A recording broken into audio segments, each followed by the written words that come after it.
सुरक्षित और शांति प्रिय रखने की जिम्मेदारी भी इतनी आपकी है।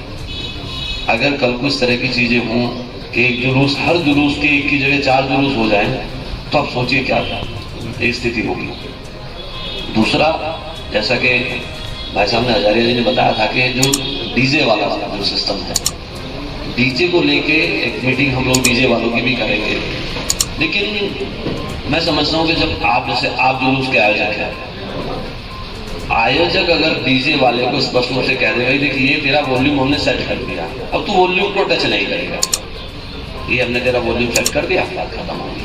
क्या उसका एक बहुत अच्छा तरीका ये है, एक बहुत ही समझदार और सुलझे हुए व्यक्ति को आप डीजे वाली गाड़ी में ऊपर बैठा दीजिए, मैं कोई परेशानी, आप 8 बजे बताइए, लेकिन आप हमें 4 बजे बता के 8 बजे अगर करते हैं तो जब कोई भी त्योहार में परंपरागत रूप से कोई जुलूस या कोई पूजा पाठ का एक जगह जहाँ पे एकत्रित होते हैं, मंदिर, इसमें कोई आयोजन होता है, तो उसके आयोजक समिति के कोई एक व्यक्ति आवेदन करते हैं कि ये कार्य मुझे करना है, जुलूस निकालना है, और सारी चीजें उसमें लिखी रहती हैं और उसका बकायदा परमिशन भी जारी होता है। लेकिन उसमें जो दी गई शर्तें होती हैं उसको दरकिनार किया जाता है। उसमें 3 बिंदुओं पर फिर से रिपोर्ट ली जाएगी। पहला कि जो रूट का समय था, पूजा या धार्मिक गतिविधि के आयोजन का समय था, जुलूस के आयोजन का समय था, वो आवेदन में क्या था, परमिशन में क्या दिया गया था और आपने किस समय का अनुपालन किया। दूसरी चीज, साउंड सिस्टम के संबंध में, जैसा कि पूर्व के वक्ताओं ने भी बताया, सीओ साहब ने भी उस पर बल दिया, साउंड के संबंध में भी हम रिपोर्ट लेंगे कि क्या स्थिति रही, किस प्रकार से जो है कौन से व्यवस्था का आपने उपयोग किया और वास्तव में ध्वनि प्रदूषण की स्थिति उत्पन्न हुई अथवा नहीं। और तीसरी चीज ये है कि समय का कितना अंतराल आपने किया।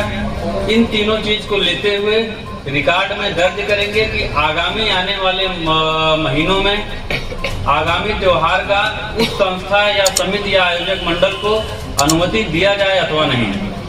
बहुत ही स्पष्ट है कि 2-4 लोगों के माध्यम से, 2-4 लोगों के हठधर्मिता से पूरे शहर का अमन चैन नहीं बिगाड़ा जा सकता। और अगर 2-1 व्यक्तियों का सुख 100 व्यक्तियों के दुख का कारण बनता है तो उन पे अंकुश लगाना भी जरूरी है।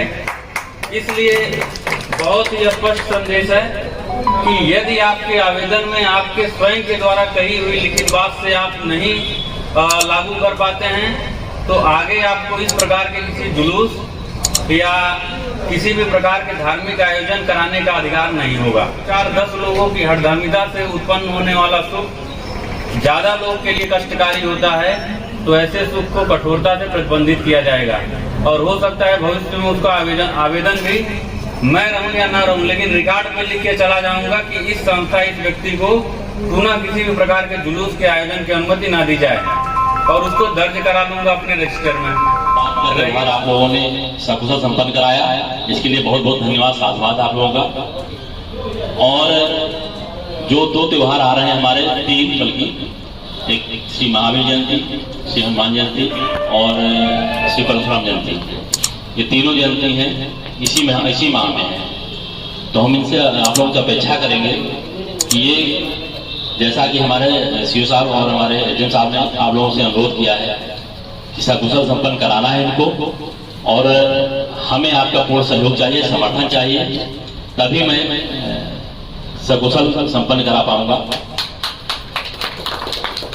यदि कहीं पर छोटी मोटी कोई बात हो जाए तो उसको तुरंत वहां से हटा देना है और संपन्न कराना है।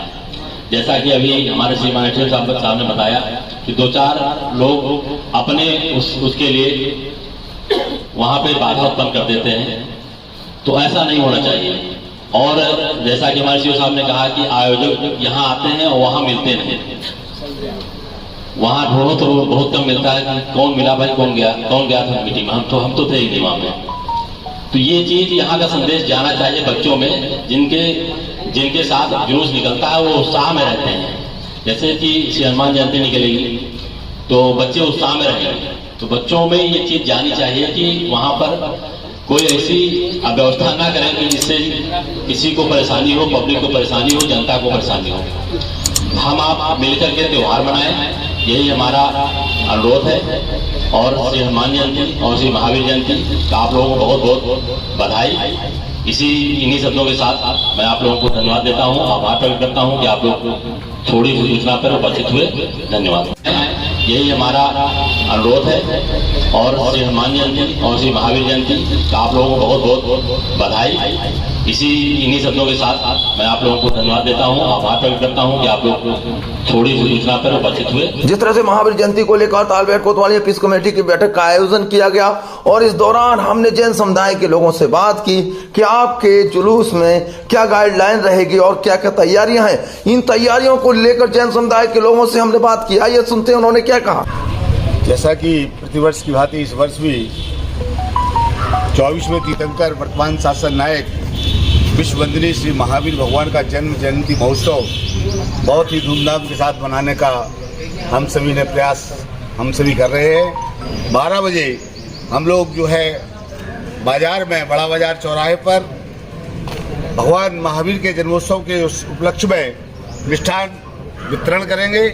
तत्पश्चात 1 बजे भव्य शोभा यात्रा विमान जी के साथ, रथ यात्रा के साथ सारे नगर में भ्रमण करती हुई पुनः पुराना पार्श्वनाथ दिगंबर जैन मंदिर पर पहुंचेगी। कहेंगे महावीर जयंती पर क्या? महावीर जयंती बड़े भव्य तरीके से मनाने का निर्णय लिया गया है और अच्छी तरह से मनाई जाएगी। प्रयास करेंगे। चलिए कैसी जयंती? सत्य अहिंसा की राह पे चलते हुए उनका संदेश सभी जन जन को तक पहुंचाना चाहते कि महावीर जयंती के दिन महावीर जयंती का संदेश जियो जी कर लें। जियो जी ने क्या संदेश देंगे?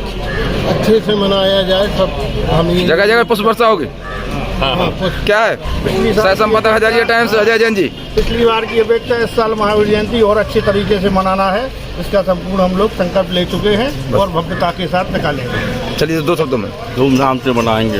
धूमधाम से महावीर जयंती को ऐतिहासिक रूप से तालबेहट में मनाया जाए।